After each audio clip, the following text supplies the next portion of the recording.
Good morning and good afternoon, everybody.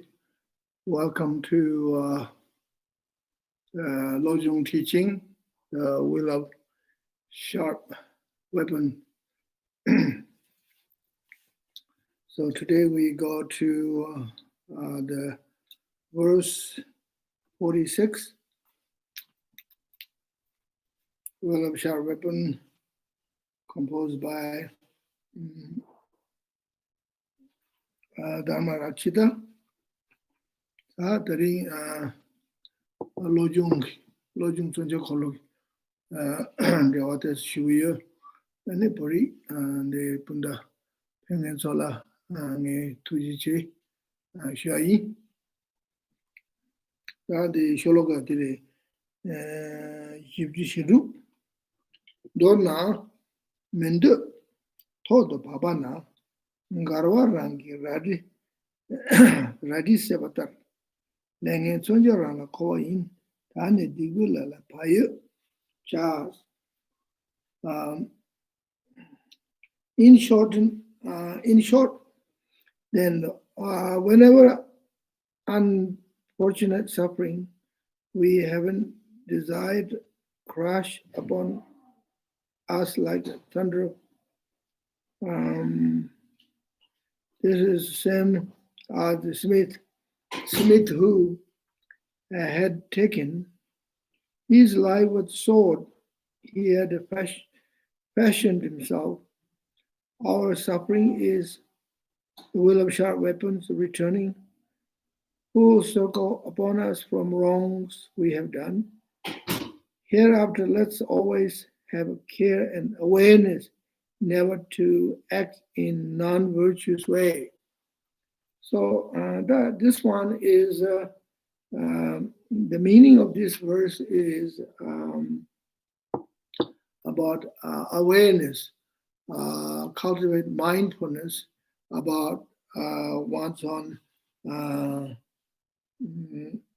virtuous actions, and also to distinguish between virtues and non-virtues, what is virtues, what is non-virtues, and how to distinguish, and then how to cultivate virtues mind and virtues practice, how to live life according the principle of virtues and principle of dharma. I think. Tandi tesungu tandi digbela payo cha sungo payo seti ta samaya bo stani shibu samata and jundu ne samatani and the chi karshota digbele lan zimbata and gewele kang tutu duya gite ne samata telachi dujundu ne majeba chene pe ta Karshote, Tasamutani, Samlayan, Samdani, Samlam, Tuchores, the Payucho, Tosenchi, Gevele count to Sa, Debele count to Bong, and Delatine, Payuchin, that to Ninseniga, to the number Kundu to Sene, Takashote, Payuchin. So Dhammarakshita is giving advice for us to be mindful of our actions of the body, speech, and mind, always, or within, like I said, 24 hours, day and night.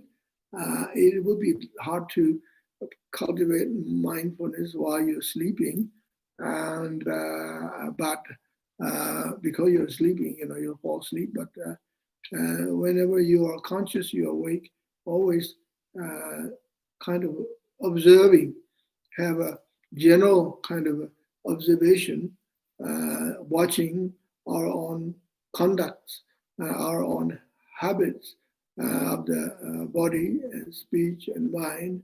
Make sure we don't create any non-virtuous actions, non-virtuous karmas, and always trying to cultivate virtuous actions as much as possible, and be always mindful.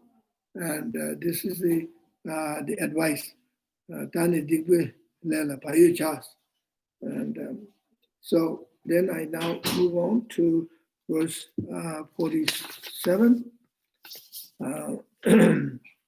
Nghe song ne so dunga nyu na yang dankin rangin dai sebatar lengen sonja rang koi David digbelela payu chas.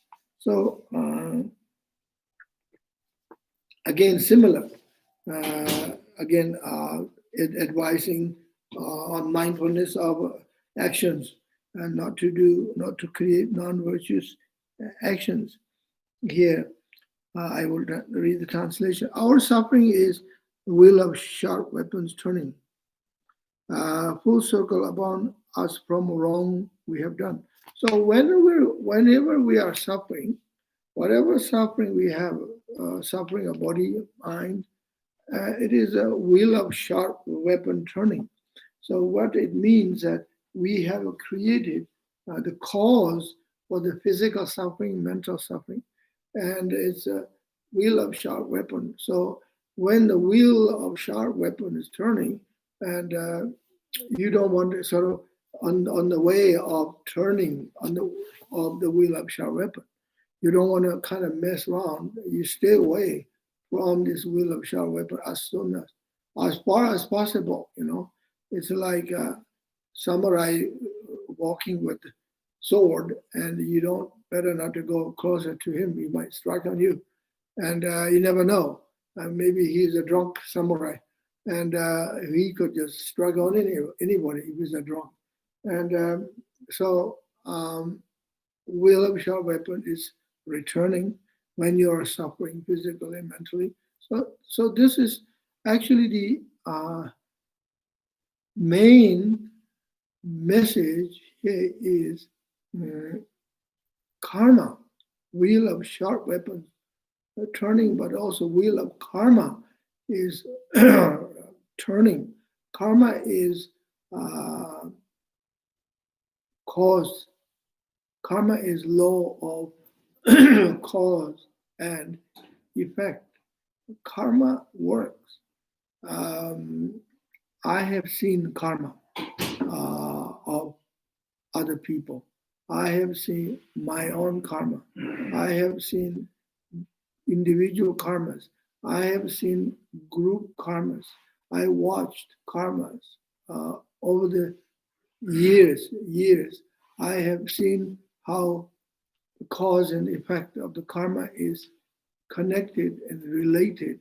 And you can see, right now we can see what's happening in the world, the karmas, and how things are going. If you carefully observe, analyze, you see the karma is there. And in some ways, many ways, karma is very complicated. Nobody knows everything about karma. We have saying only the Buddha knows the karma. Nobody knows karma.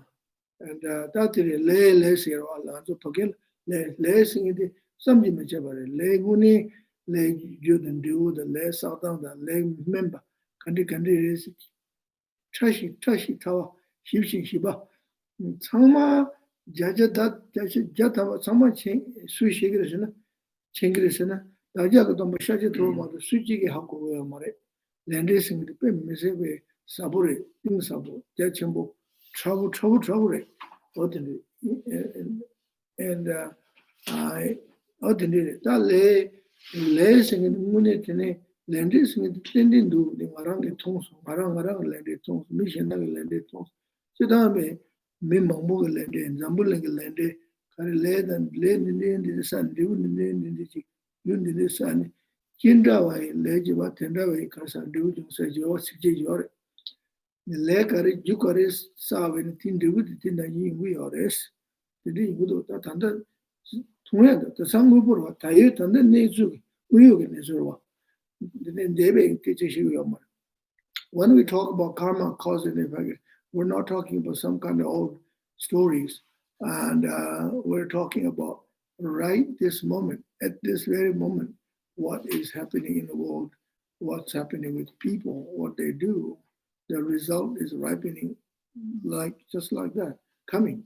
So it's turning, But indeed, that lay course, the lay koro, siba koro, namjivon kore koro, siba koro, lay koro, yungage koro, and other dimension, that chuncha kolos, chunchas kolos, the chuncha is a kology kori, detail and way my detail dona, lamdu majuna, any kolo this was a laval pot.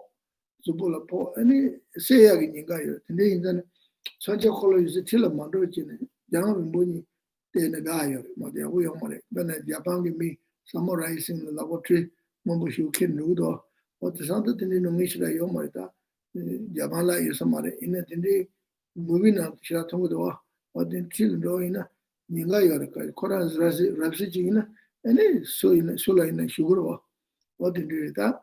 So this is the topic here is about the karma here. So our suffering is the wheel of sharp weapons of turning full circle upon us from the wrong we have done. Hereafter, it's always have care and awareness, never to act in non-virtuous way.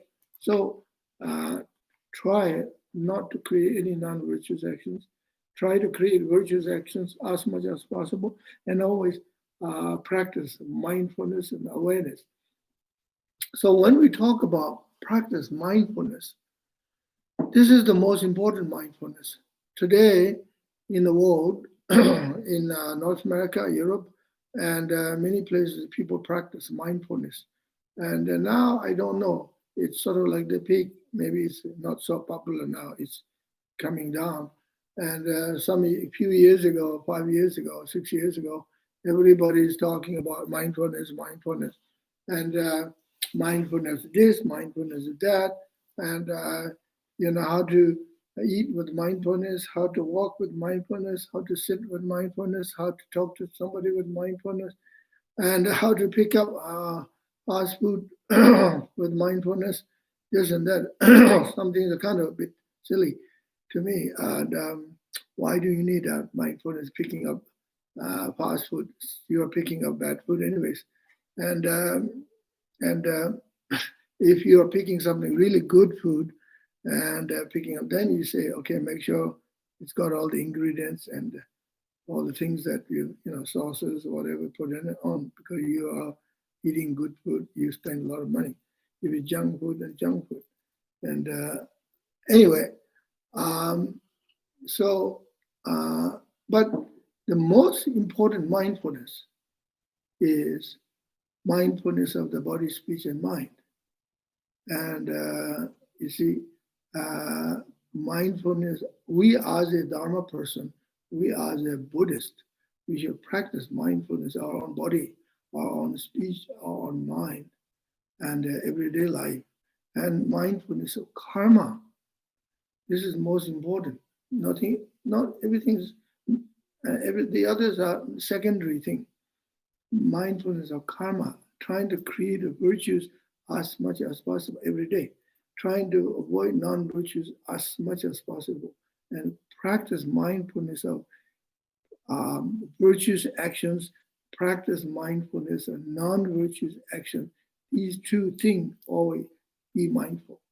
This is the most important mindfulness of all other mindfulness. And mindfulness, be mindful of how to be a good Dharma practitioner. Be mindful how to become good yogis. Practice mindfulness, how to become a good yoginis. How practice mindfulness, how to be a dignified Dharma practitioner and respectful Dharma practitioner and responsible Dharma practitioner. Mindful of respectful Dharma practitioner. Mindful of responsible Dharma practitioner. This is very important. I remember one time I went to my homeland, Tibet, 6 times. One time when I was leaving, I went to see one of my uncle. He passed away now. He was a Kagipa Lama, wonderful Lama.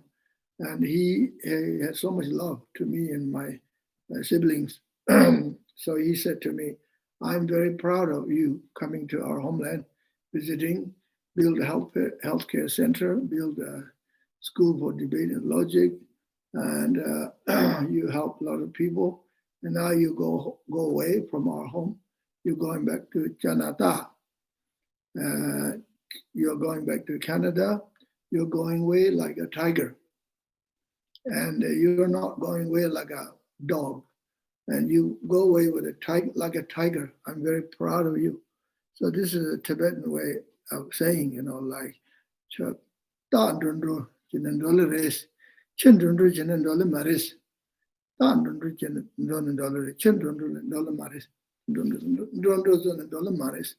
he said that to me. There was a kind of a dignifying and how should I say, it was very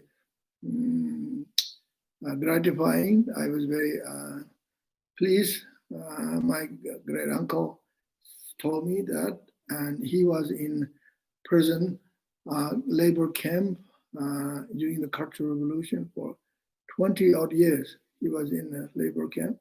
He always maintained as a Lama, and he came out and he taught, he rebuilt his monastery. He was one of the beautiful Kagiba master in my homeland. His name was Tulku Chen, and Chen, Tulku Chen, that's his name. So try to be a dignified, responsible Dharma practitioner. This is very important. So practice mindfulness in that way. Okay. Now I will go to verse 48. Chimji dongal toda pabayang jangwe posa jangwe pose pamasevta lengen sonjarang koye tane ta do rabdu chungwa riks. So this is very interesting here. When the troubles and worries of family life grieves us, this is the same as the case of a child who was cared for with love, later killing his parents. Our suffering is the will of sharp weapons returning, full circle upon us from wrongs we have done. Hereafter it is fitting in all of our lifetime for us to live purely as monks or as nuns. So it says as monks and as nuns. And it has, I got my own interpretations. And so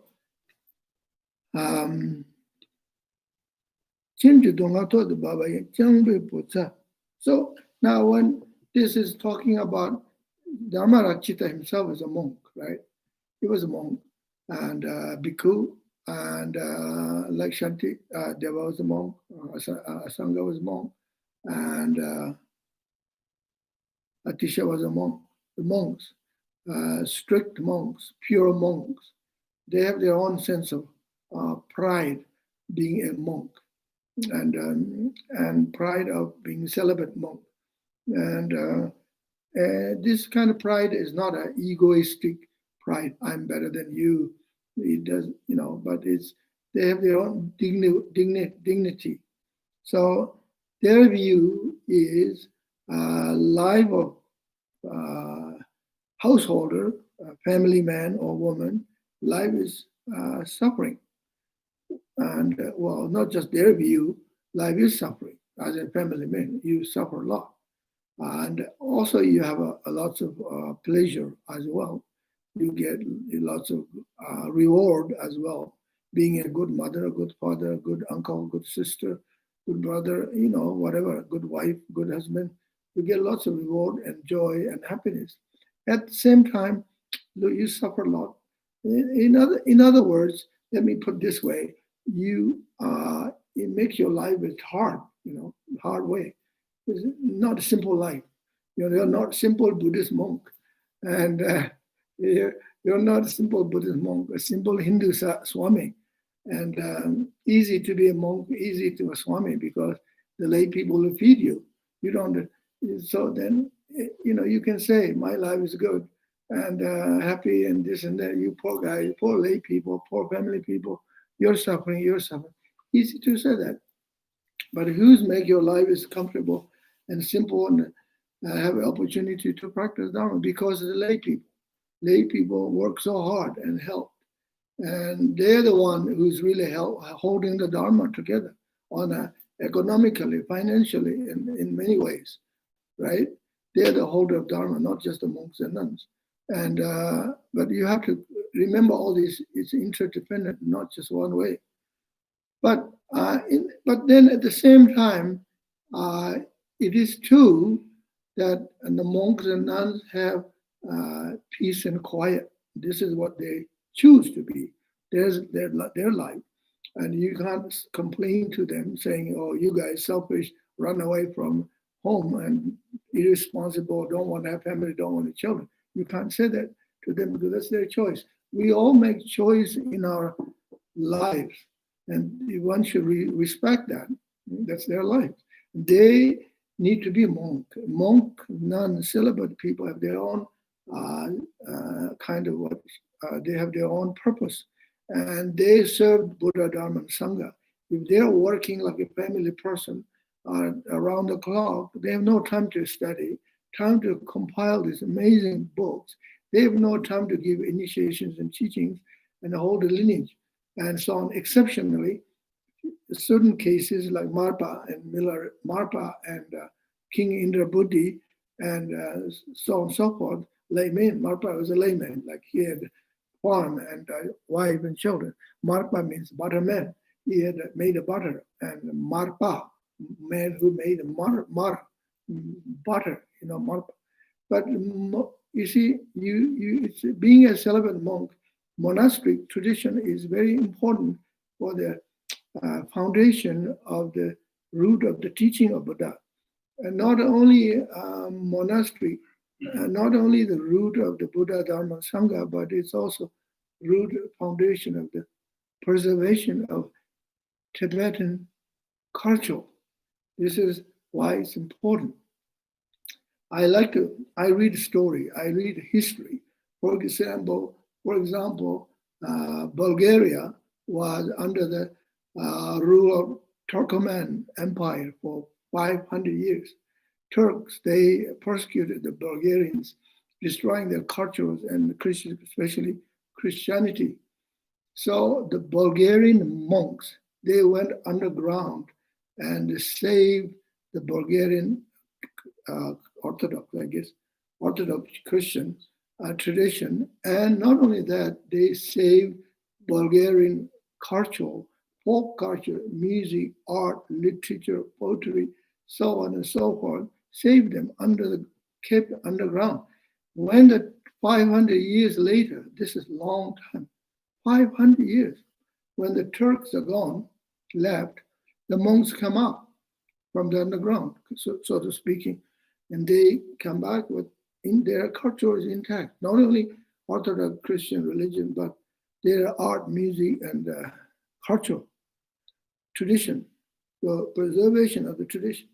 Same way I see myself, from my point of view, for Tibetan culture, Tibetan art, music, literature, and was saving by the monks, by the nuns, by the yogis and yoginis and intellectual people. And we now say Tibetan art, music, culture will never die. Now we have a computer age, and it's in the clouds, and it's in the clouds, okay, and it is stored in. It's not going to die, and but the monks and nuns, lamas, they're important. We save. I'm not saying lay people don't save. Lay people are too busy. So this is why important to have the monastic tradition. Now, so the point from the view of Dharma-Rakshita, saying the lay people have not much time because they suffer a lot and they are too busy because they have responsibilities. So that everybody do their own shares preserve their culture. And the lay people, they have also responsibilities, saving the cultural tradition of family life.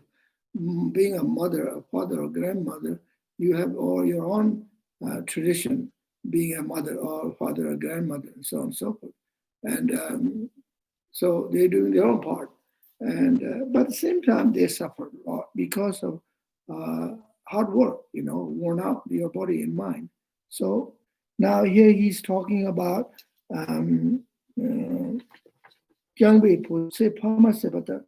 so sometimes what happened, there's a family, what do you call dysfunctional family. This is sort of my point of view. And sometimes the certain child is very sad and he's confused and maybe abused or whatever, drug induced, some kind of mental illness. Then he's doing things like very destructive things. He's end up even murdering his own parents. And then he might take his own life, so on and so forth. This is a sad thing. Wheel of sharp weapon turning. And so what Dharma Rakshita is saying, when you see this kind of suffering, then it makes you feel like it is better off to choose the life of monk, life of celibacy, and so forth. That is just his suggestion, his observation, and that doesn't not necessarily mean being a life of monk in being a monastery. You don't have this kind of problems. Does not mean monks don't have mental illness. I know there are some monks who do have mental illness because of abuse and because of trauma and things like that. When there's so many monks, I mean, you imagine like one monastery has 5,000 monks. So somebody has to have some kind of mental illness, because we're human beings, right? All kinds of problems, physical problems, mental problems from neglect, malnutrition, suffering from malnutrition. And even in the monasteries, monks suffer from malnutrition because there's not enough food, no vitamins, no supplements, and don't get enough sleep, and too much studying, and suffering. So there are issues and things like that. So, and in any case, he is suggesting that there are different options. You could become a monk, and so or like a monk. In translation, as a monk, not real monk, kind of a monk, and monkish. But also, it's in Hindu tradition. They have what they call the 5 stages of life.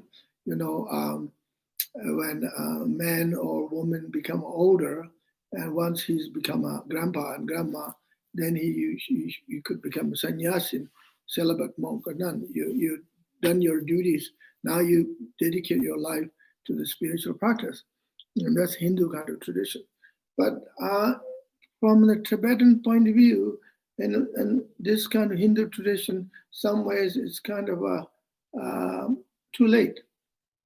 What's the point of becoming a monk? Now you're 70, suddenly become a monk, and you're 65, now you become a monk, and well, they're never late, right? Better than nothing, never late. In Tibetan word, we have saying Ginchu Cheshas.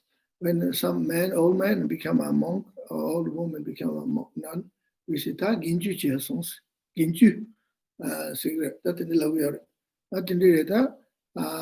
So, but it's up to, again, it's your choice, it's up to you. And we have a choice, we live in a free society, and it's wonderful. We have opportunity. I'm not saying you should not become a monk when you get old. Now, why not? If you like, if you can, and never let some people old, their minds are sharp like a razor blade, and they're way sharper than the young people today. And many young people, their mind is a bit confused, too many drugs, and too much video games, and this and that. And the older people are more smarter some ways. And anyway, so this is all different kinds of options different ways one can choose Dharma practice and train your mind. Okay, verse 49. Teta lagbe dawo dagi sin, jamni lube chomgun dagi sin, rang de zune lube sobo ne, ema danzin de tetsum me. So this is quite interesting here. Verse 49. As it's true what I have said about self-interest. I recognize clearly my enemy now. I recognize clearly the bandit who plunders, the liar who lures by pretending he is part of me. Oh, what relief that I have conquered this doubt. So let's look at the commentary of Geshe-Ngao Daji, verse 49. This is quite interesting here. Well, this is actually very long, and his commentary is very long. So I will read some parts of this. We should think in this way. Previously, I had not recognized the enemy of self-cherishing, but through the kindness of the Guru and the Dharma, I have caught him. I have now apprehended the thief who had been sneaking into my thoughts and stealing my wealth and positive karmas. I have finally caught this worst of the worst enemies, for the worldly enemy steals merely the material of this life, but the self-cherishing attitude steals the opportunity of eternity. Today I have seized this liar and cheat who has been coming seemingly a friend since the beginningless time to deceive me, who has influenced me towards all unwholesomeness and has caused me great suffering. Just as treacherous minister is hard to recognize, so is this enemy of self-cherishing whom today I have caught. Until today, I could not recognize this traitor who deceived me into believing that he cared for me so much. I resolve from now on no more to be governed by these negative thoughts. Oh, how wonderful to have caught this deceiver who previously was not even doubted. It is by the magnificence of my spiritual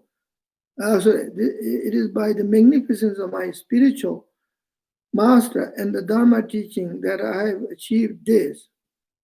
Okay, so now, so this is the kind of the essence is this.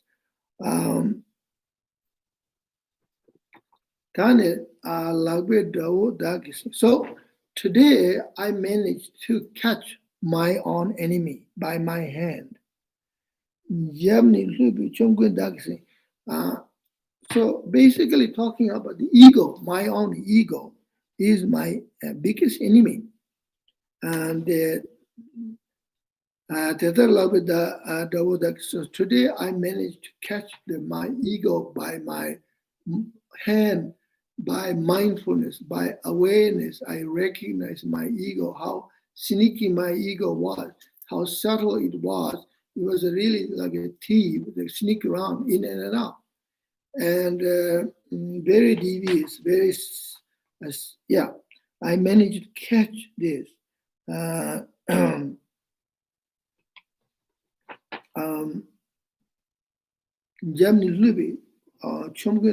So this ego, thief of ego, enemy ego, smart, very smart, and Jab means slowly hiding and going behind me, in front of me, and then sort of stealing my things, taking my possessions, kind of like that. And so this ego is stealing my virtues, taking advantage and destroying my inner peace, inner virtue. This is the ego have done this. And pretending I'm a good person, I'm a good Dharma practitioner, I meditated this and that. I'm cheating myself by my ego. So today I managed, I rested him. And around the Juni Louis Sogui. So this ego is deceived me and pretending it's me and me, whoever I call myself. And this ego is lured me and trapped me and control my mind in a non-virtuous way. And Emma Danjin the Tatsumi. Emma Danjin the Tatsumi says Emma is Tibetan word means oh my goodness. It basically means my goodness. Emma, it's kind of like a word for expressing shock. Oh wow, it means wow. Emma, wow. And oh my goodness, I didn't even realize until now what my ego did to me. Totally deceived me all those years and years, not only years, many lifetimes. I like to say a few words in Tibetan.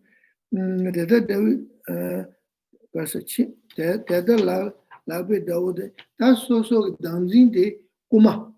The Chakba, any Sosogi, Diji Ganga Tongi, Diji Sama Kuma Gumi, any Karchore, and then Kumana Kali Jabloni and Japji, Yung Jenny, Nalo Lachi, Nalo Nisoso, Gawa, Tushawada, and Nichi Ganga Tro, Kumaku, any Zumache, and Gogoda, and the Shada Chene. Dipa Mambo Sabre, Ngarang Dipa Mambo Sabre, Ngarang Rang Chinjin, Kumaro, what the Jenny, Malabeta, Castle, Dubu Chong Songs, Dubu Tawre, then they Tawde, Nima Kashe, the Dawa Kashe, Low Kashe Passion, Mitsi Koral, Dubuda, Listen the Passion, Joe Mama, I mean, Mama to Solati, so Damjin, do Chenibe, Tan Yoda Suni, Kalekabo Survey. Tari, then Marangata, Shirab, Ribe, Chuji Riba, Kazata, Chu number in Jebegi, Chu number in Jebeg, Shirab, Riba, Digitini, Gom that Tindiga, Karin Latini, Gom Jawala Sovala, Lojong Yamne Chaval, and Tarin Damsin de Lawin Juice to Takuma Lawin Juro, Kuma Simba, what in the 2 songs, Shiragabu Jones. Ne Chonggun Daki, Jamni, Lubi, Chonggun Daki scenes around the junior level Tomanis. Nanga Shibuti, Marangara Yabuchiginda, Marangara Chambu chickens, Nangasi Yabushibi chicken, Maranga, Gogoda Shares, and then Emma Danji, Emma Sita, Arts is Hong Sangware, Emma Sichugerwa, Takilina, Atsila. Uzes, Lase, Uke, Uze, Sigdo Uze, that Karsho, that the Kumang de Muni de Danjin, the Kumanguni de Danjin de Leshas. So that then you kind of surprise yourself. The true thief, bandit, is the self-cherishing. I never knew this until now. Wow, my goodness. Okay? But if you're Italian, you'll say, Mamma mia. And I didn't know this. Prego. Welcome.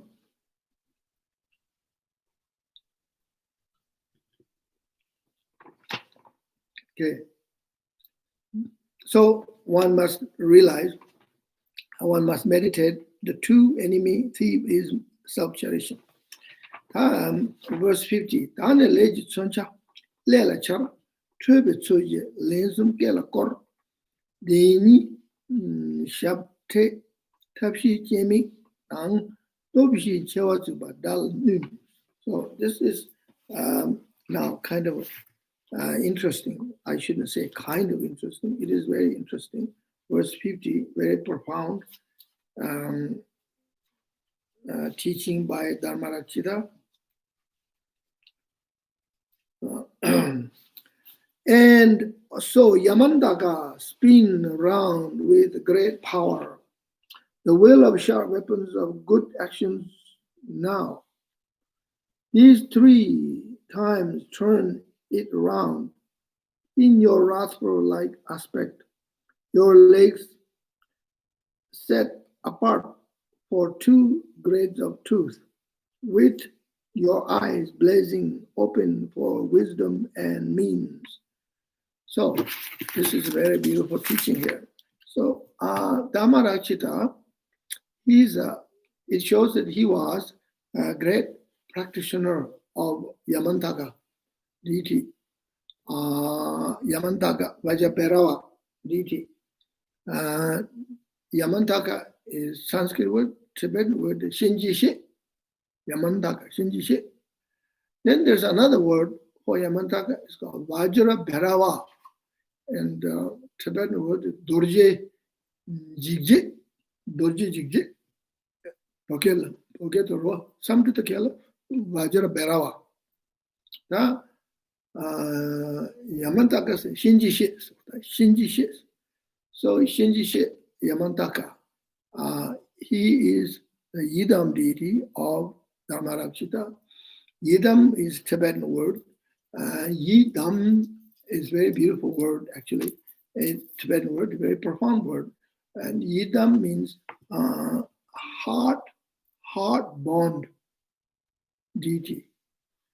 In your heart, you keep this in your heart. And this deity is like your heart, okay?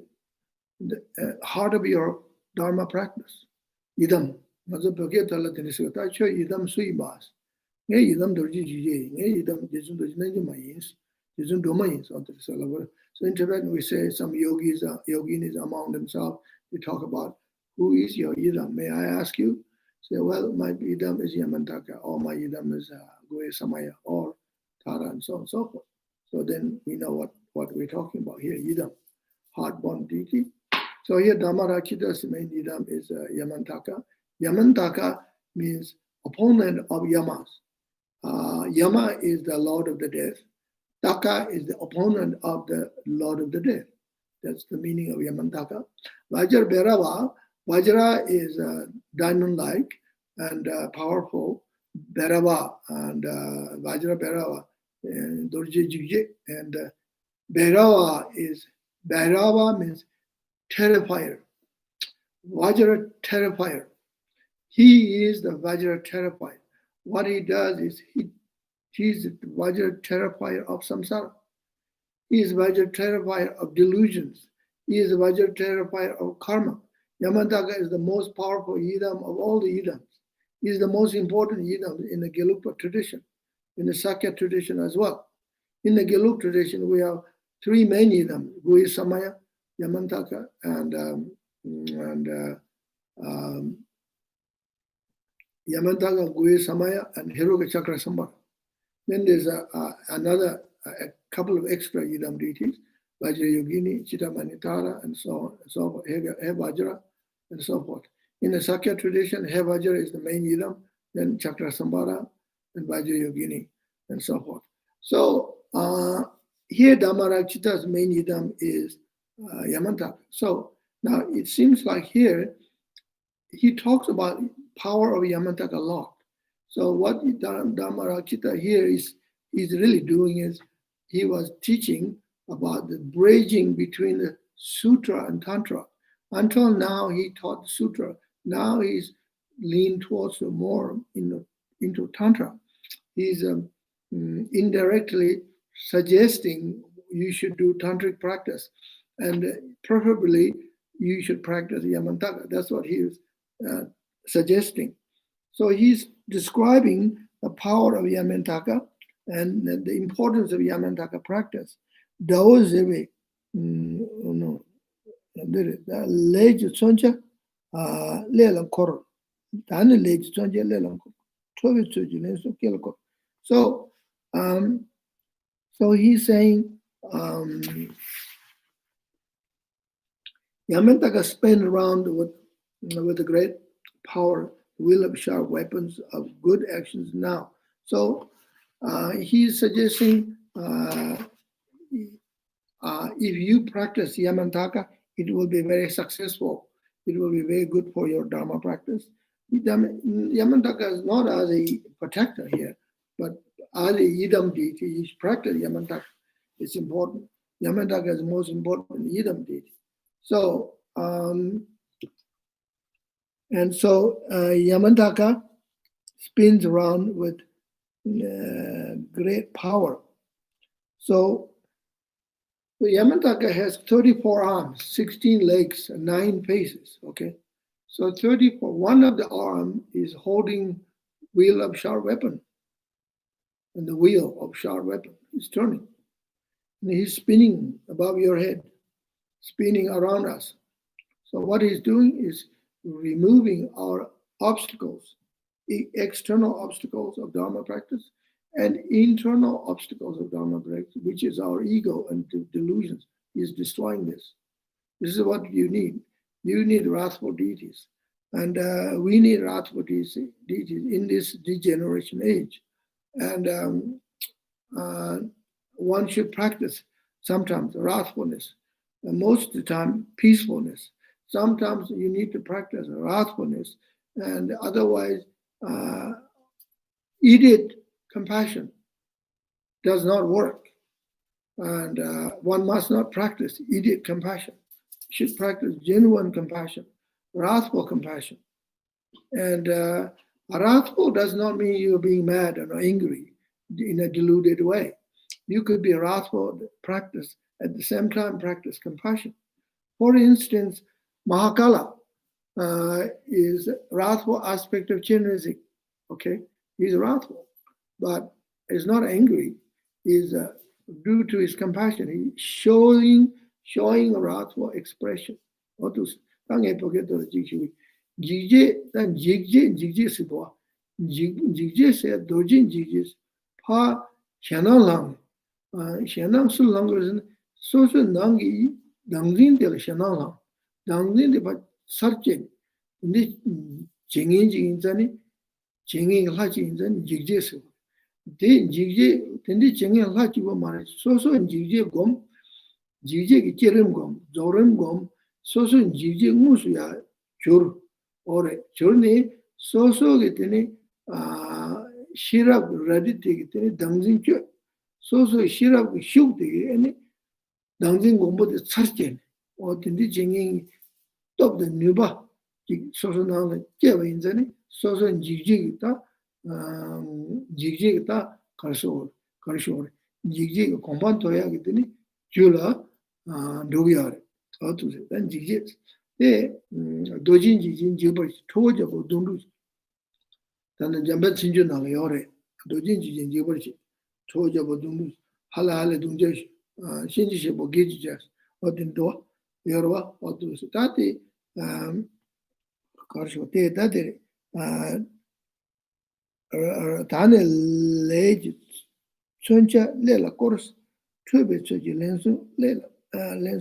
lela course ta Tin gokan do korjam sonje to korne ni so getini karsota pasha me pachi duri ki pachi la so miyo atende sunju nango tebe so lenzo la kos deni shab di tafsi jemi da deni dojin ji la shab ni ro shab ni jidan ta shab chu ru ro ta de ji pachi la shab ni ro.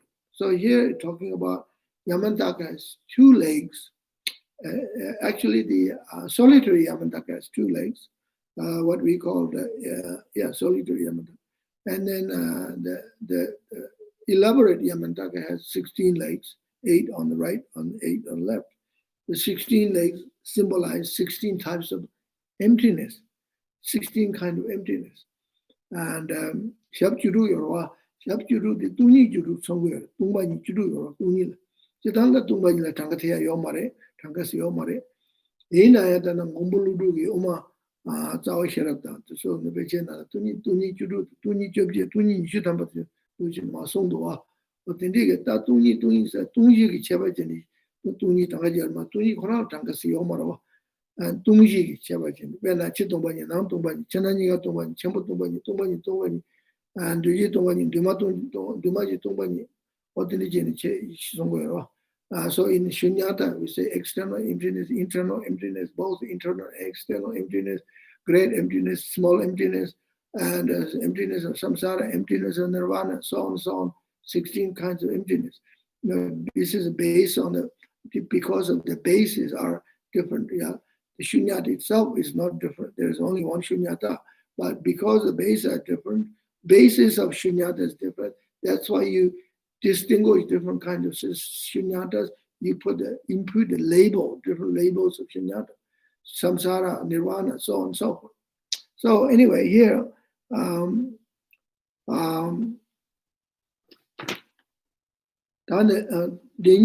so his two legs, right leg is bent slightly, left leg is stretched, symbolize two tooth and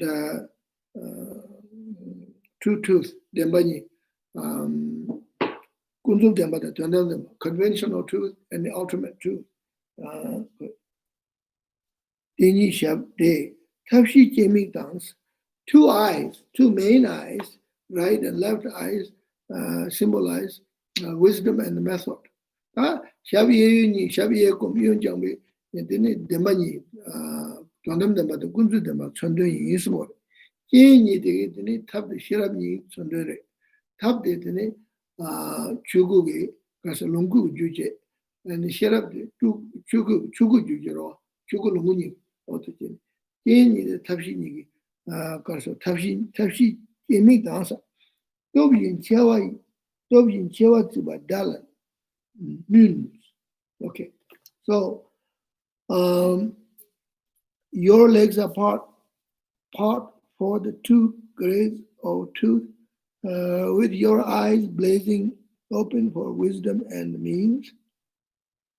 And then we move on to verse 51. Bearing your fangs and four great opponents, devour the foe, our crushed selfish concern, with your powerful mantra of cherishing others, demolish this enemy lurking within.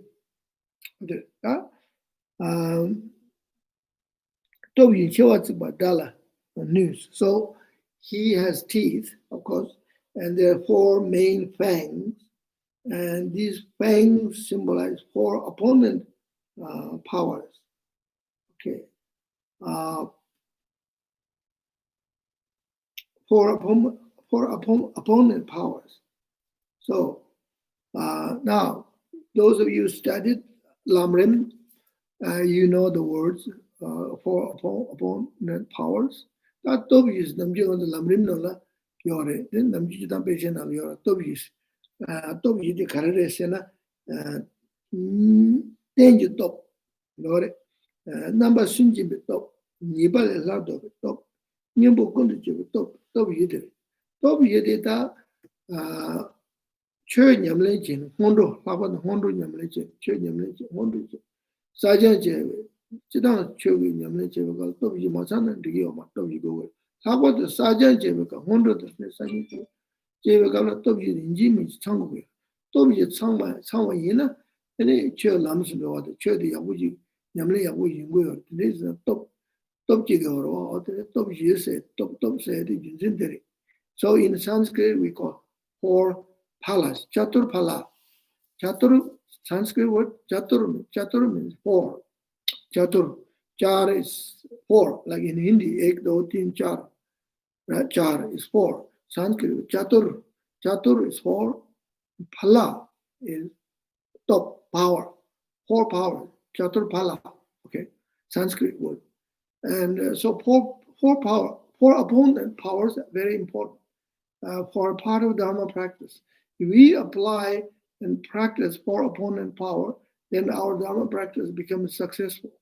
And especially in the beginning, especially when you practice Mondo, foundation practice, you must have 4 opponent powers. Okay, I will go through the 4 opponent power now, since it is important. And if some people don't know about what the 4 opponent power, first one is Tibetan word is danger top. Danger top is power of object. Okay, what does this mean is the object of refuge, the Buddha, Dharma, and Sangha, and Guru, Yidam, and so forth. So when you take refuge to Buddha, the Dharma, and Sangha, you have faith in the Buddha, faith in the Dharma, you have faith in Sangha, faith in Guru, then by the power of the Buddha, power of the Dharma, power of Sangha, power of the Guru, makes your Dharma practice smooth. It helps you be on the right path, and it helps you to overcome your obstacles of Dharma practice. And the Guru, Buddha, Dharma, and Sangha bless your mind stream, and therefore there is power. There's a power of Guru, power of Buddha, power of Dharma, power of Sangha. That power comes to you, then makes your Dharma practice powerful. You can overcome your obstacles of Dharma practice. This is why you need a power of object. Tenji top, that tenji top should the Karasirusana, Tendi that Lamaji, then Sanji, Church, Gindunji, or to select Jab, Jabjane,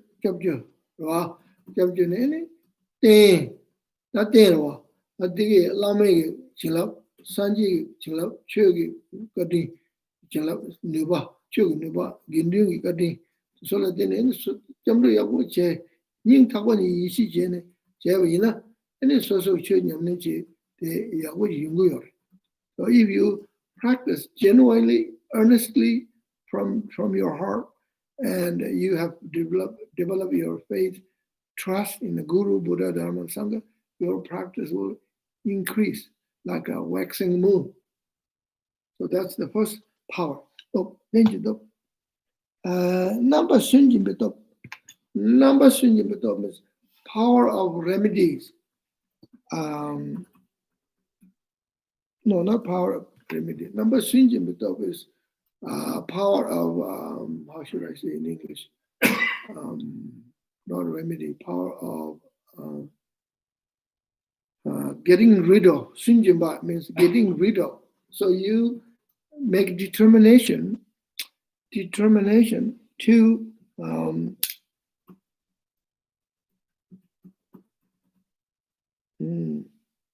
number Sunjimba. You make a determination to get rid of your negativities, negative actions, and habits, and so forth. That's what you need. Nyembo has a number Sunjimba. That number Sunjimba said, that's so getting Karshote, Bacha, Numu to so the Karsho, Zawani, Tony, or Shing the Masonia, Coach, bad Mabajin. Then Chegi is something, Lotache, Samtache, Tajin, or to Chadi, get some race, that they Chavina, Kanyamay Abu. In the Majivanata, Kaushirari, or to see. Then number Sunjim Betos, Nibale Lardobe, top, Nimbukun, Nibale Lardobe, So you have to make vow, and one of the power is called power that you have to abstain from downfalls, and you say to yourself, I will never do break. I will not break my vows and commitments, never again. And I will never break. I will practice great care, great mindfulness, and I will never break my vows and commitments. I will abstain myself from the negative actions, unwholesome karmas and obstacles. So you take vow again. And I will not do the same thing over and over. I won't repeat again. It doesn't work. You keep repeating, and then you keep apologizing. Just words, apologize, I apologize. That doesn't work. And no excuse. You just say, I'm not going to do it. I will never do it again. Stop doing it. So not to repeat. Tatire nipa lela to se ta so chik nipa jene karso ta dikwa sayala so ba tamsi ni batni yo te tandani tani sundi tsawa ni chigi mes lota che to che ta de ya gonda se chik nipa che ni kasa che ya yanjo ngama na chi ya gonda che chigi lave pemba yo ma ndo yo ma re dikwa ta ma ro khane gonda che lave samji dikwa ta ma ro that Nibale Lado, Nimbo Kundichop tops, Nimbo Kundichop tops, that is.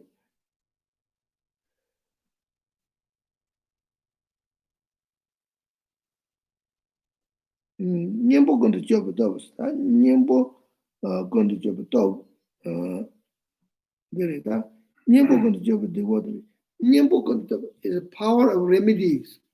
This is that Nimbo Kundichop tops said, Benediquache, Tamsin Yamayina, and then Shabacho, that Shabache, Xiaojiangji, the Jiang, the Shajiangji, and Nimbo de Roi, Doji Simba Gondela, so Chasola, so Mandapola, Takarina, Tushakla Sumsong, chain down to the Nimbo Roi, Nimbo to Chene, and Nimbo Kundichop Tobne, Tibat, Taube, Che the Giawache, Che Tamji, Giawache Tamjila Seresa. So you practice virtues.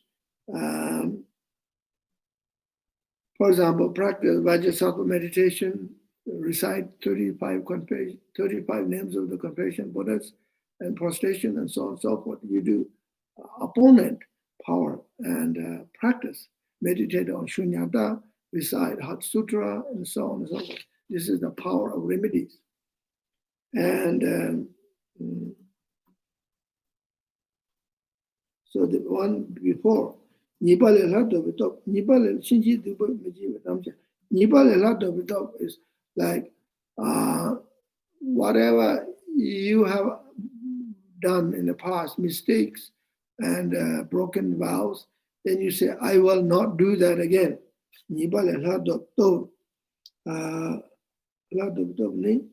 Shinji so I take vow again. And vow, I make commitment again, will not do that again. Nyembo kondi jobu top, tenji top, jamdo da simji ni, number simji beto ne, ngar diwa chebalan josenda.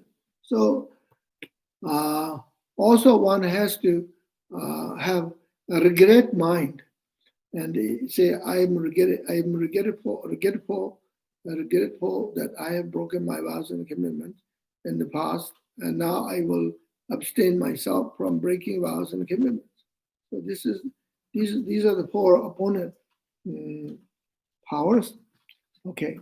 So Tobi Chewa Tigba Dala news. So Yamantaka has 4 fangs. 4 fangs are symbolized 4 powers. That Tobi Chewa Tigba Dala news. Tobi said Chidang Dojin Jida, then La Trapuk Samala here, Chewa Hitio, Chewa Hit, the Gang Ni one, Chewa Hit. Chewa Hit, the Adikaris, La Trabogi, Takarso, Trabo Terwa, Dasinamando, Trabo Dachi, Trabo Yisa, Karsota, number Doton Viore. And the Chewa Karit Sango is in it, Tobi Sangayores, Tobi Sangayores, or to Sango. So basically, in this verse, Dhammarakshita is advising that if you practice Yamantaka, then your Dharma practice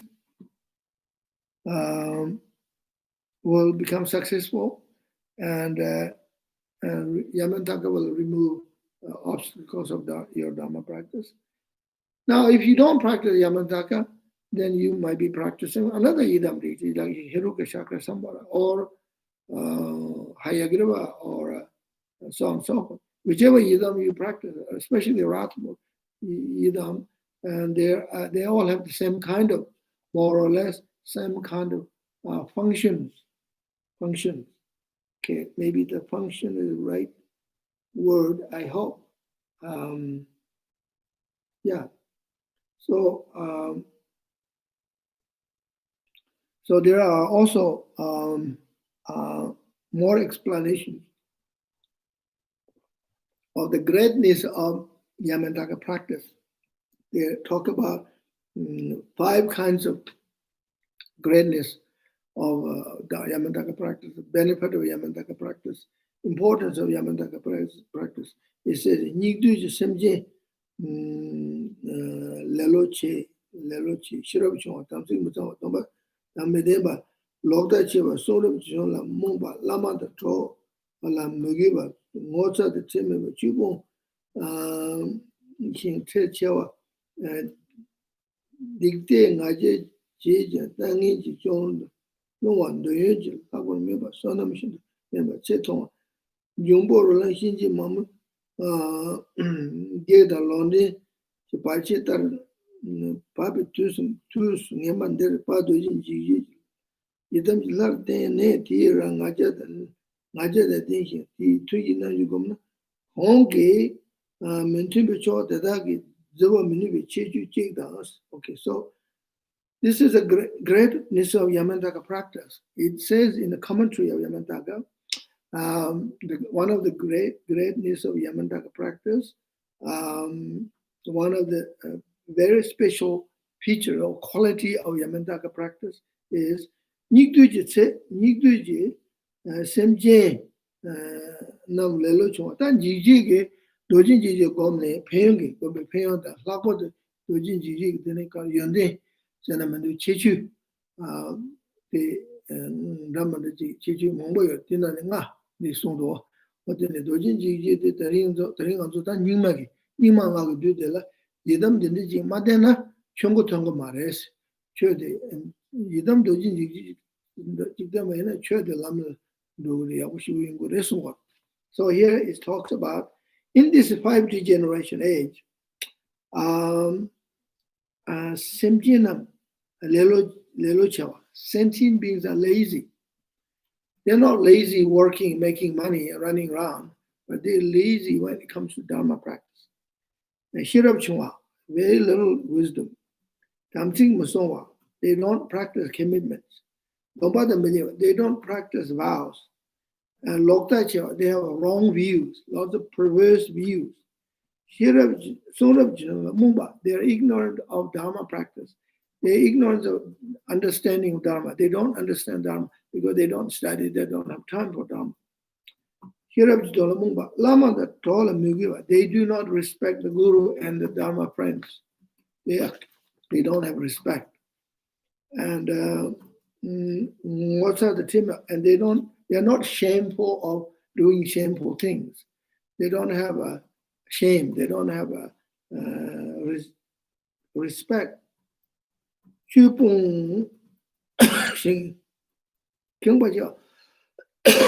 abandon Dharma and they have lots of arrogant mind.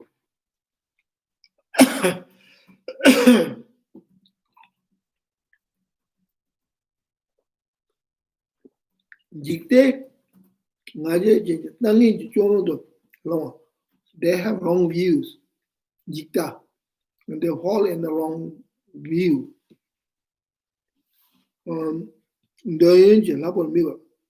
They have so much desire for material gain, power, money, especially worldly power, worldly wealth, money, ambitions, lots of ambition.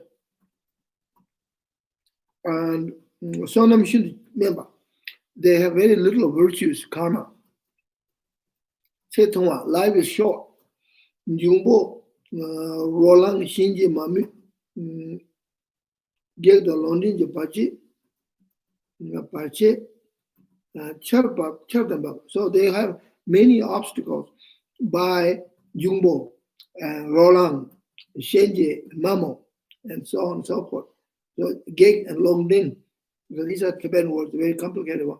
Jumbo is kind of spirits, Roland is zombies, Shenji is yamas, Mamo is female yamas, Geg is obstacles, Longdin is another kind of obstacles, and all kinds of obscurations are just like a storm.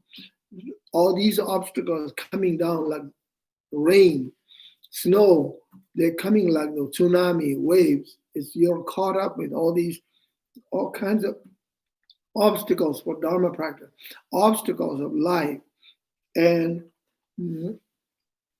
many problems, many difficulties, no time, lack of time, very little time. Some people can take only time off to do retreat for 2 weeks a year. Some people can take maximum 1 month to do retreat in 1 year. So how much you can do 1 month in 1 year? So there's a lot. It's not easy. Like we talk about communist time, socialist time, or communist time, no opportunity to practice Dharma. Then you kind of pretending we have great time, opportunity to practice in a capitalist world. I see capitalist world has many problems, and there is no time because you're capitalist. Where is time to practice Dharma, meditate? And Dharma practitioners are not capitalist. You have no capital. You are a simple meditator, yogis and yoginis. And Tibetan word is simto mawa, muzo mawa mare. Che jenge so simto mawa rawa, so muzo mawa. Simto mawa saying same thought gom jam yam lynching in the simto mawa. Tibetan word for there's 2 words, simto mawa and muzo mawa. Muzo mawa's importance of primary goal in life and importance is the material gain. That's because muzo mawa. One, he talks about money, power, gain, and like playing with the stock market and raise money and investing money in this and that. That's the muzo mawa they're talking about. A simto mawa is whose main primary goal in life is to cultivate realizations in your mind, Dharma realization. You focus your mind on Dharma realization. Number 1, the first priority is Dharma practice. Everything else, second priority, third, fourth. The most important, the Dharma practice. No matter, you will not trade Dharma practice with anything else. That's what we call simtomawa, principle of the mind, principle in your life, the objective and chief thing in your life is Dharma practice. And mind, cultivating the mind. Subdue the mind.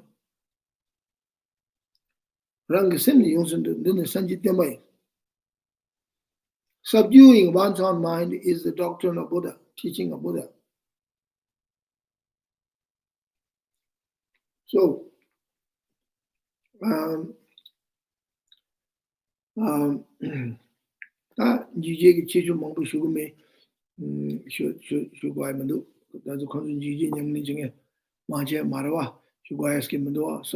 I won't talk about the other qualities of Yamantaka practice because most people here, I assume, are not practitioners of Yamantaka. No need to talk about. And now I will move on to the next verse.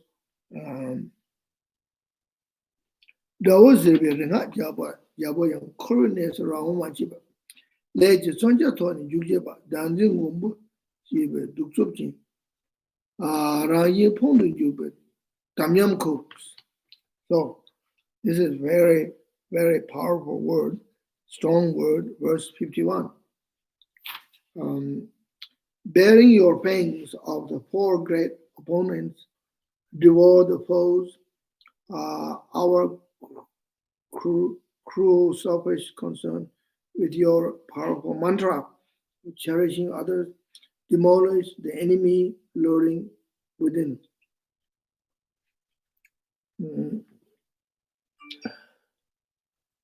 Dawa zibe ranga jabo yang kowe ne zo ama chipus. Leji sonja ton jujuba. Danjin gombo shibu tuksuki. Ranyi pundu jubu tamyan cooks. So, dawa zibe ranga jabo das. Kowe ne. So then, Dhamma Rakshita is indirectly advising one should practice the mantras. One should practice wrathful mantras, like the mantra of Yamantaka, powerful mantra. The wrathful mantra, and that was the Rinaju. Rina means the mantra. The mantra is very powerful. It helps to overcome our obstacles. And so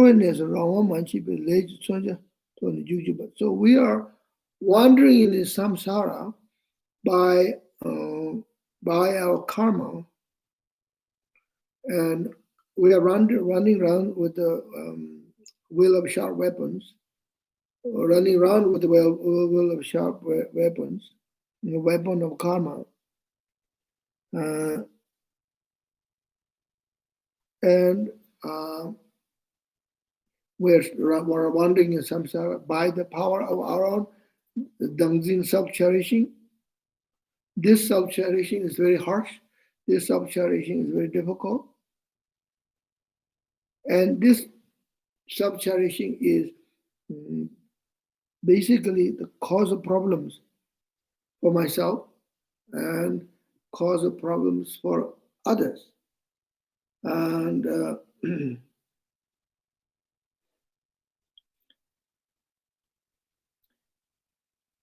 so this self-cherishing is basically deceiving myself and others. And Pungje,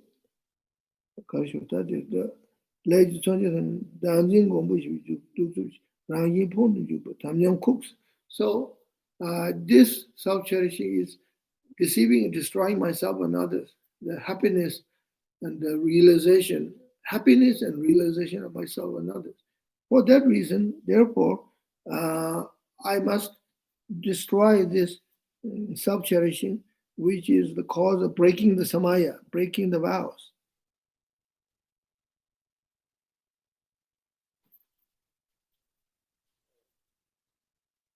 Demolish this enemy lurking within. Okay, so here, the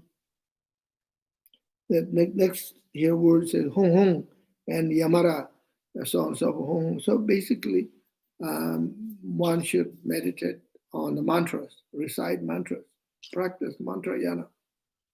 And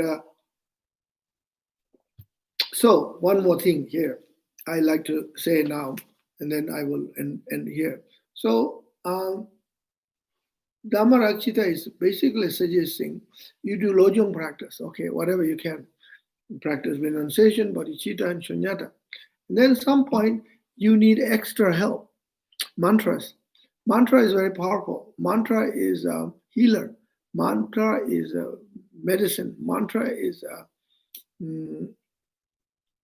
basically does a powerful cleansing. Okay, is a very powerful solution. So if you cannot practice Lojong by yourself, if you don't have power to practice Lojong, if your Lojong practice is not successful, then there's another option, is you practice Yamantaka sadhana, duties like Yamantaka, sadhana, and do mantras, mantra recitations. Mantra is very powerful because mantra has got hypnotic power. Mantra does not give us chance to have delusions or take over our minds by the delusions. Mantra does not give any options and chance. No room for delusions. For example, when you're reciting mantra, Om Yamantaka Ompe, Om Yamantaka Ompe, Om Rite Virta, you're reciting Yamantaka mantras. Let's say 1,000, 5,000, or 10,000 a day. You have no room for delusions in your head, in your mind. Even when you go to bed, you put your head on the pillow and mantras are running in your head. No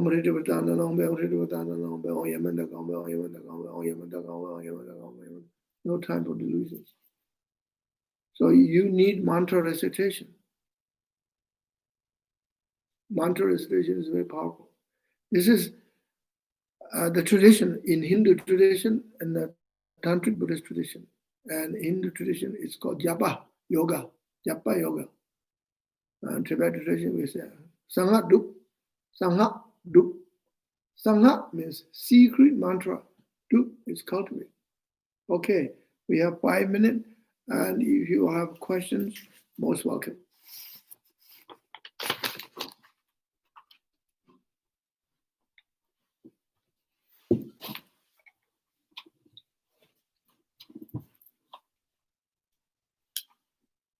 That was wonderful. Thank you.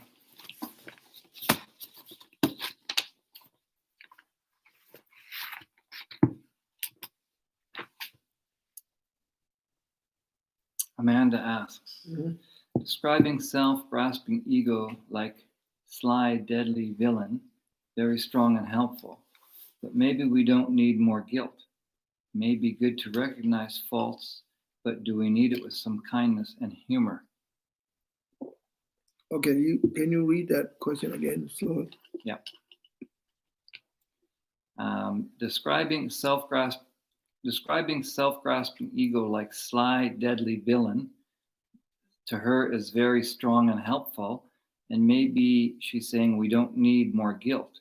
Maybe it would be good to recognize the faults, but with some kindness and humor. So maybe we don't need a guilt, because she means like we should not blame ourselves. Yeah, I think ego. Yeah, feeling guilty about things we've done that maybe are ego grasping and that kind of thing. Then what? Last part. Last part was recognizing it with kindness and humor. Yeah, well, there's two things here. Okay, first of all, you're talking about we don't need a guilt. Well, in Buddhism, we don't have guilt. We don't have concept of guilt. So we don't even go there. Guilt doesn't bother me. Why should bother you or anybody? We don't have any guilt. This is not a question of a guilt or no guilt. Guilt is not a Buddhist term. Goodness, my goodness. Okay, we don't live with the guilt. We don't die with guilt. We are not born with guilt. We're not born here with some, we don't live. There's no guilt. So when you're talking about this self-cherishing ego and destroy ego and this and that, is not guilt and not being by hatred. And you're just recognize there is the problem there. Then you need to do something. And say you have injury, you have cut and bruise, you put antibiotics, tea tree oils, you put bandages, and you have to do something. And you may have to do surgery. So, and it could be painful, but no pain, no gain. So you need to do this. And it's not a question of guilt or not guilt. You do what you have to do. Okay? The second thing, what was the humorous? Yeah, do it with kindness and humor. Well, if that works, kindness and humor work to yourself. And that's good. Well, yes, I agree with you in one sense. We have to be kind to ourselves. We have to, absolutely, we must be kind for other people.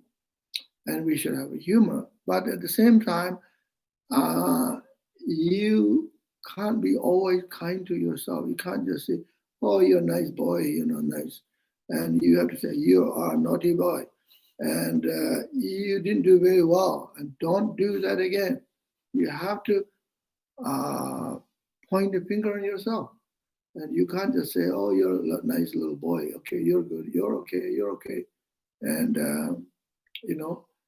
you have to be very, very direct to yourself and other people as well. This is why the word we use now, no idiot compassion. And humor, of course, I agree with you. I like humor. Humor is good. Humorous way is good because it's a very uplifting. The Dharma practice should be joyful way. We practice Dharma with joyful way and practice Dharma with humorous in a way and cheerful, and that's very, very helpful. That's very good. All right. Wonderful. Thank you. Any other questions, please? A lot of very inspiring teachings today. Yeah? So Tsering asks, So in this discussion of the Yamantaka practice, is the function of this yidam for the realization of emptiness of self, and thereby assist us in Lojong? Okay, say again. Yeah. In Yamantaka practice, right? Yes. Is the function of this yidam for the realization of emptiness of self, and thereby assist us in Lojong? Yes. Yes. So, see, Yamantaka is a wrathful aspect of Manjushri. Manjushri is peaceful, Yamantaka is wrathful. So, we are here trying to practice Lojong, right? We practice will of sharp weapon. So, if your Lojong practice is not successful, not doing well, and then you need to take refuge to Yamantaka, do the DT yoga of Yamantaka or Manjushri. It will be very helpful. It gives you wisdom, inner wisdom, understanding of shunyata. Your Lojong practice will be good. And also generally speaking, whether your Lojong practice is successful or not successful, and even successful, it will be good to do Yamantaka practice because it helps you, it gives you a boost for your practice. It will help you to realize shunyata. And now I will explain a little bit about DT yoga here, since Sering's question is very good. So when you do DT yoga, Yamantaka or Chenrezig or Manjushri, whichever, and in Tantra tradition, when you do front generation and sub generation, right? Visualize DT in front of you, or you visualize yourself as a DT. And before you do that, you have to meditate on shunyata. And then say Om Sabhava Shida Sarvadama Sabhava Shida. You recite shunyata mantra. So Om Sabhava Shida Sarvadama Sabhava Shida. Everything is emptiness. So from the state of emptiness, I arise as a Eka Vajra Yamantaka Vajra Bhairava. So you imagine myself, samsara, and the nirvana, Buddhas, everything on shunyata level is all one. Empty of inherent is all one. Therefore, they are not separate. They're not far away from each other. So, since everything is shunyata, then I'm already there. And then samsara and nirvana are not very far from each other. Not only samsara, nirvana are not far from each other, but samsara and nirvana are one. It's like two sides of the door. One side is entrance, the other side is exit. Like two sides of the coin. And so when you meditate on Yamantaka practice will help you to understand shunyata more. Yamantaka practice help you to experience shunyata. Yamantaka is the metaphor and the deity, and shunyata practice help to understand DT yoga more, because then everything shunyata, so what's difference anyways? There's no big gap between myself and Yidam. I can become Yidam now, right? As I said, story many years ago. Well, I mean, I said the story before. Many years ago, when I was a teenage, I went to see one of my guru, and he said to me, I have advice for you. You study pramana, logic and debate, and shunyata, and then the understanding of pramana and shunyata will help you to experience Diti Yoga. And I said, yes, sir. And I didn't say why. I don't ask questions why. And he want me to think why. He want me to ask questions for myself. I have to find my answer.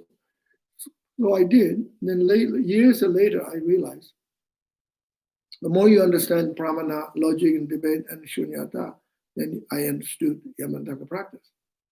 Diti Yoga, I understood. And Diti Yoga practice helped to understand shunyata. Okay. Wonderful, thank you. So just carrying on for a little clarification on that. If somebody's deity or yidam already is, say, Chittamanitara, because you rise from shunyata, it's okay, of course, to do Yamantaka as a retreat or practice. You mean switching yidams? Yeah. Yeah. Or you can have two yidams. Yeah, why not? Yeah. Okay. No problem. Yeah, good. Thank you for that.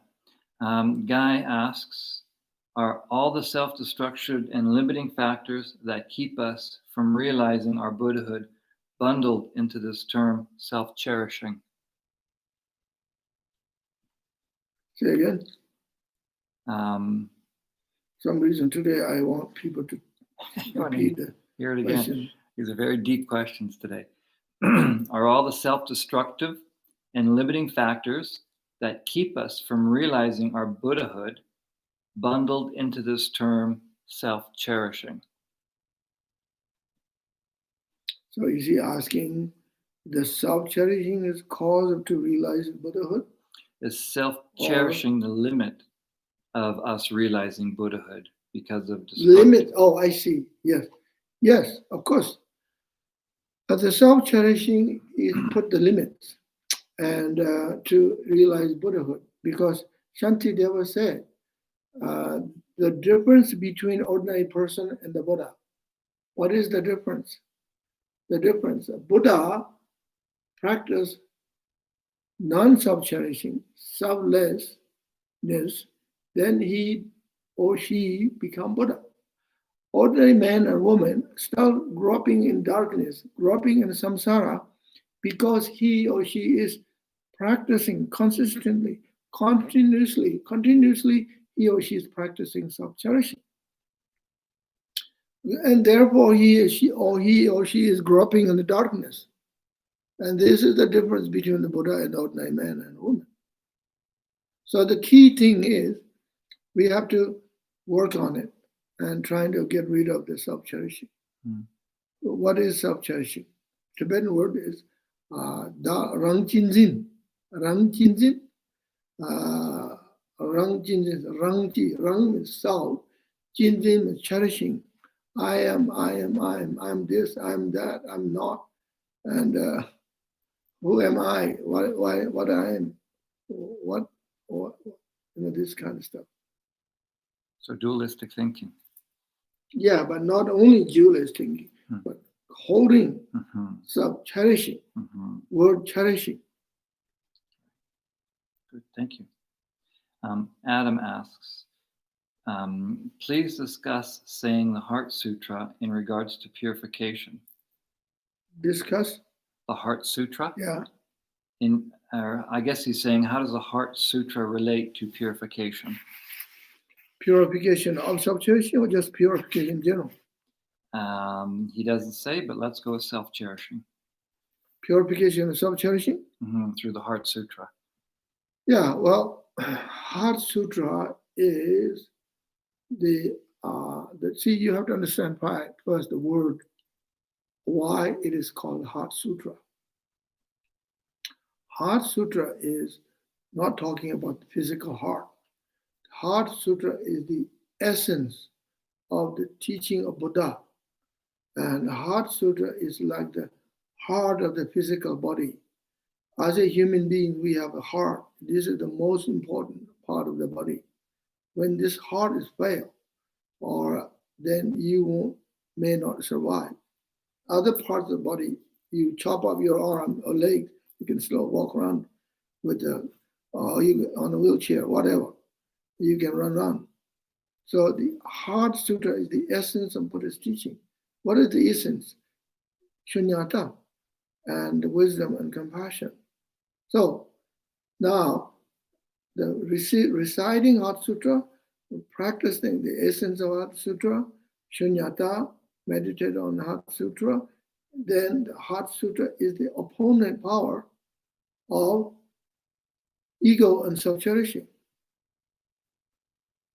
Okay, and Heart Sutra states,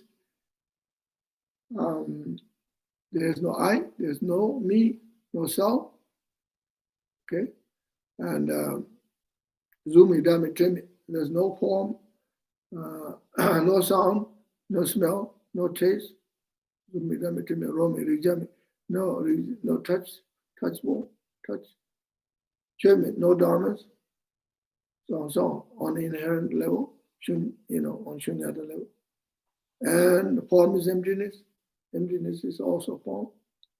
There's no form other than emptiness. There's no emptiness other than form. All Shunyata. Yes, Heart Sutra practice is opponent power of ego and way of cultivating realization of Shunyata. Beautiful. Well spoken. Thank you so much. Very clear.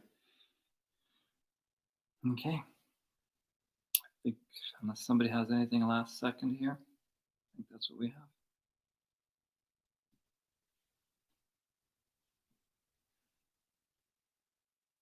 All right. Okay. Good. Okay. Thank you so much. And see you next weekend. And just a reminder, we have a Lamrim. We're going to have Lamrim retreat, Zoom retreat, starting on November 29th. It ends on December 13th. And I myself will teach in the morning, 2 classes every morning. And which is, I'm talking about Australian morning, in Canada in the afternoon, at 2:30 and starts. And also we have other people who lead meditation in Australia, in Canada, Pamela Graham, Yoko, Count, and Charlie Bryan from Thunder Bay. And also in Australia, Ben Christian will lead the meditation, Lamrim meditations. So these people are wonderful people, my students. And Ben has been practicing Dharma for many years, teaching Dharma many years. He's an excellent Dharma teacher. Charlie Bryan, a lot of people, you don't know Charlie Bryan because he lives in Thunder Bay, which is middle of nowhere, middle of Canada. So he has been teaching Dharma, leading the group of Potala Center the last 30 years. He is a wonderful Dharma teacher. I think you will enjoy sitting, meditating on Zoom with Charlie Bryan and Yoko and Pamela. All right, good. Thank you so much. And I wish you all best. See you next Sunday. Thank you.